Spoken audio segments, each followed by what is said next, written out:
Hello. So four practices that makes me a better human. These steps, these four steps, it's nothing original. Like I think nothing that I bring to this channel is truly gonna be original. Everything that is said or that was thought of is out there already. My goal is kind of to just remind you guys of what's important, what made me a better person, and what might make you a better one as well.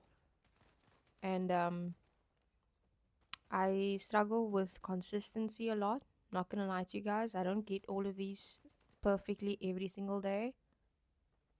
But when I implement these, even just for a week consistently, I can feel a shift in my behavior, in my thoughts, in my actions, in how I feel. And I think that, can be valuable to you guys as well. So the first one is gonna be morning sun. Again, nothing original. I'm sure you know this already. I think I spoke about this in the previous episode as well. But I think the sun sometimes gets a bad rep. Like that could just be existing and being good for us, and for some reason we were told to avoid it. I think this comes from the notion that sun exposure can lead to skin cancer, but if you think about it, to a certain extent it is true, but humans have been playing in the sun since the start of our existence without skin cancer plaguing us. And I came across this article where it was like only in the 1960s slash 70s that skin cancer became something to fear. But you know what I think? I think the one thing that has changed since our existence is the food we eat today. And that certainly has everything to do with the type of cancers people are getting. No doubt about it. Because, I mean, can we even call it food? I think it's just chemicals. Now, you do want to avoid harsh sunlight because that will give you a sunburn, and no shit Sherlock, that can contribute to skin cancer. But early morning sun, that, you know, light on your skin, preferably I would say between sunrise and 10 a.m., is going to be beneficial for you. Like moderate doses of it will actually do the opposite of what skin cancer or what we've been told about what skin cancer or how skin cancer is caused. On the research that I've done, also I found out that there's a mitochondria in your body, and that's what gives the cells energy. So in turn, it like boosts your bodily function. So early morning sun actually recharges that mitochondria. It is the most natural source of vitamin D as well, right? So crucial for bone health, strength, immune system, mood regulation. It's just gonna provide your body and with that overall well-being feeling. With the immune system thing, the sun is just so harsh on bacteria, on fungi, on viruses. So, you know, if you sit in the sun, good sun, early morning sun, it has the potential to heal your physical wounds. Now, I'm not referring to a gunshot or like something severe like that. Don't sit with your gunshot in the sunlight on the porch with your chicken breast and say that I say this is all you need. Girl, you will die. Call an ambulance. It's also going to improve your sleep quality because it resets your circadian rhythm. There's so many things it's gonna help with, including mood regulation, because obviously serotonin, dopamine gets stimulated from it. It's your best friend for your mental health. Okay, and I do this between 10-20 minutes a day. I've been doing it now for 20 minutes recently because I've been having time to do that, and I understand that some people are busy. So how much of a time you can get to get that morning sun in, do it, even if it's 5 minutes.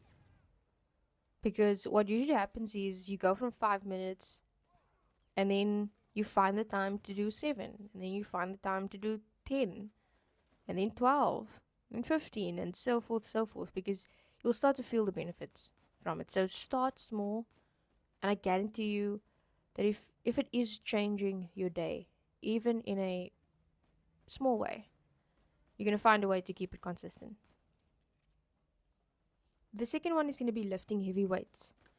Yes, I also went into this in the previous episode, but I was speaking mostly about the physical benefits of lifting weights. But today, it's going to kind of be a different perspective. I'm not only going to be talking about, being active. I'm referring, when I say being active, I don't actually mean go for a walk or go for a run. I'm speaking specifically to actual weights in this step. With weights, you're facing a very difficult challenge and having the opportunity to overcome it. So when you lift heavy weights, especially when you thought you couldn't do it, you realize that you are actually capable of doing the hard thing, and it no longer feels impossible to take on other things in your life, like it translates. Now, I'm not saying someone that doesn't lift weights can't experience, and I would say like nothing is impossible mindset. There's a lot of people that are still very, very much disciplined and strong willed. But the person that goes to work out and lifts those heavy weights is definitely going to be reminded of it much more than the person that doesn't. It's going to kind of just make you comfortable with taking more action and just going for it. Kind of, I'd say, like, you are always reminded of your power and that like you are capable of so much more, because you are. And my favorite thing about lifting heavy weights, it has to be that I became used to failure, which is just an excellent lesson for life. Because, bruv, you are going to fail you in your jobs with a lot of things you try in life, and that's okay. Because how else are we supposed to learn and keep trying? How else are we supposed to get better at something? Failure isn't this thing to avoid, it's really something we should just embrace. And school doesn't exactly teach you how to fail, do they? They kind of just do the opposite. They punish failure, and what a shame. What a shame it is for young people to get to know failure like that.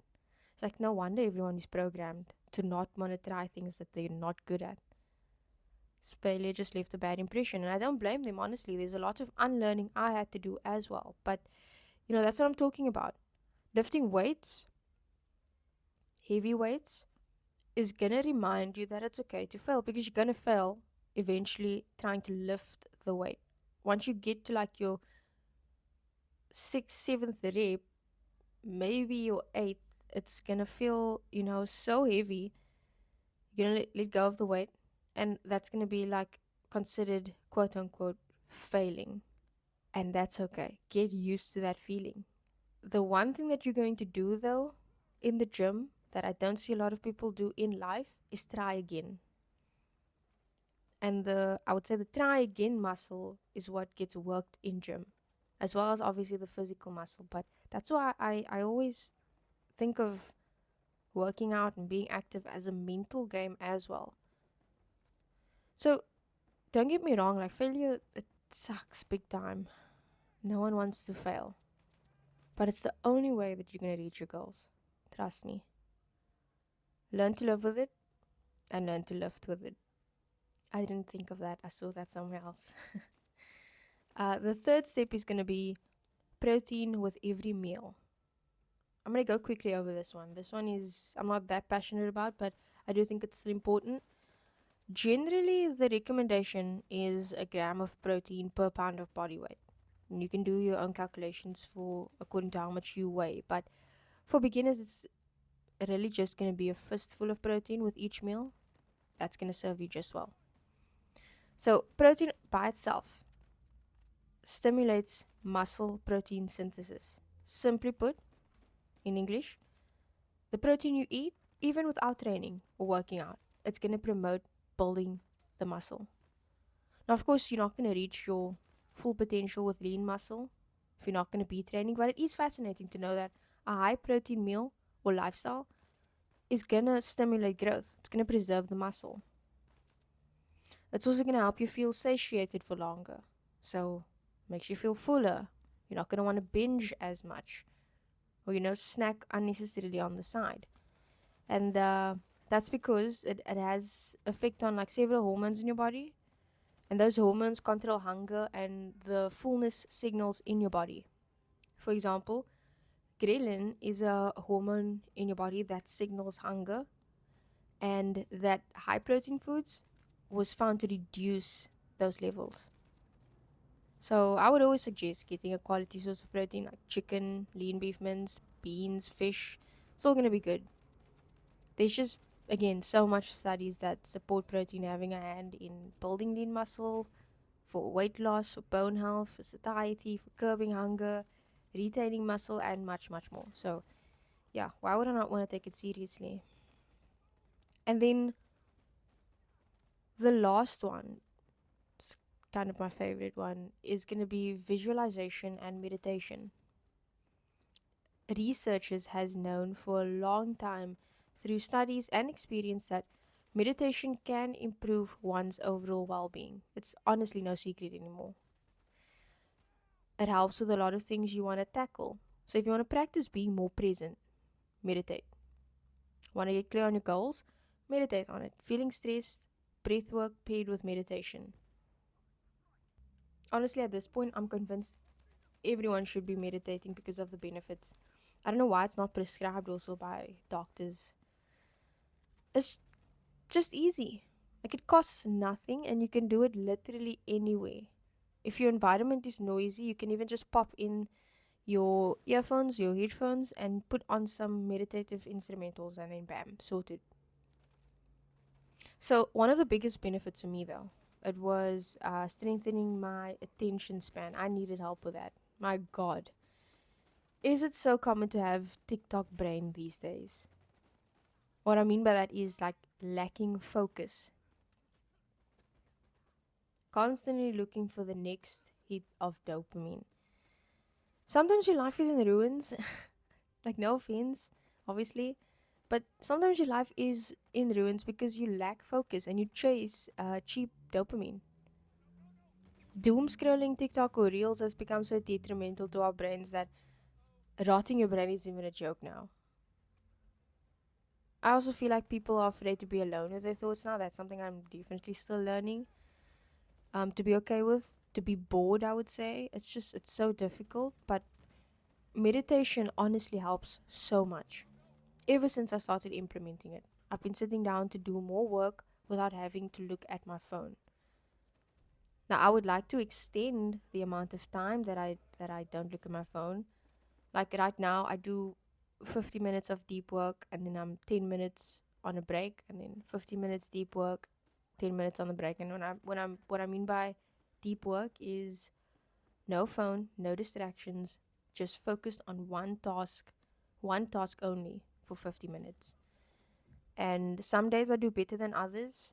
I'd say my sweet spot is like after the 30th minute, I do start to slowly then lose my focus. But with meditation, it's strengthening that focus muscle, I would say. Because in the past, I really couldn't do that. I would just constantly look at my phone every time. It just allows me to do more deep work or into the flow state. And you can create beautiful things from the flow state. I had to give meditation a go because I was also tired of consuming so much shit online, and I lacked the creative energy or discipline.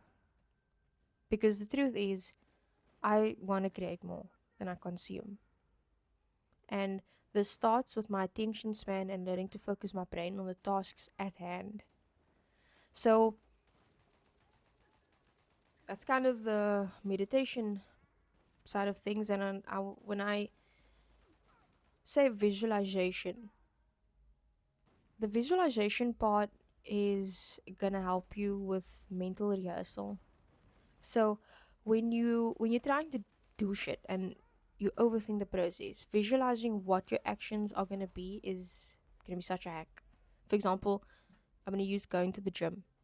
If you're someone that gets to the gym and don't know what you're gonna do and you look around and you think everybody's looking at you and you start to feel anxious and you just wanna go home, just rewind. Rewind before you leave your house. Write down your program, first of all. Write down the exercises you're going to do. You've been in the gym before. Visualize the gym and warming up in the space you have in mind. Because that's what you should be doing, first of all. Warming up. So when you get to the gym, have that space in mind where you want to warm up. Then think about walking towards the machines that you're gonna need. One after the other. Kind of think of where everything is situated in the gym. After your warm up space, which machine are you going to first? Okay, so whatever. Let's say I'm gonna go and squat. So I'm gonna walk over to the squat rack. I'm gonna do my thing there. Then from the squat rack, the leg brace. The leg brace is situated on this side of the gym. So I'm kind of just visualizing myself walking through the gym, going from point to point, so that I eliminate looking and feeling lost. Okay? Then you're going to walk to your dedicated area of cooling down and stretching, which you also should be doing, which I should be doing. I'm going to be speaking mostly to myself here. Sometimes I just go home. I don't stretch, but very, very important. Cool down and stretch. So, the moment you walk into the gym, you know exactly where you're going first, what exercise you're going to do, where you're heading to finish off as well. When I plan my runs with routes I've never ran before, I hop onto Google Maps, first of all, in the comfort of my couch. And then I map my entire run from where I'll start to where I'll finish. I'm even looking at stopping points to maybe get a water or to just, I don't know, take everything in. I'm visualizing the time I need to be there, the time I need to wake up, the breakfast I'm going to have before, the warm up I'm going to do, starting the run, the cool down stage, coming back in time I might need for anything else. It eliminates confusion, looking lost, like I said. Because planning poorly, which I have memories of, ends up with me not enjoying the plan for the day. I even visualize my future, what I want my days to look like, what I want to do for work, and I align my actions to those goals. I know what my future looks like, and so it's easy to say no to everything that contradicts that. I certainly lack motivation and discipline some days, but I know exactly what my future looks like. So whenever I take action, it's towards that future goal. So I don't waste time on side quests that's not going to bring me closer to those goals. I'm just able to keep the vision because I've visualized the shit out of it. My vision boards have gone crazy ever since I discovered it. So yeah, that is the 4 things that makes me a better human being. I certainly can be better, but one step at a time. So, if you've made it to the end of the episode, thank you so much. Hope you guys implement this. Hope you guys maybe strengthen one of these habits that you've already been doing. And yeah, as always, hope you have a good day, and I'll see you in the next one.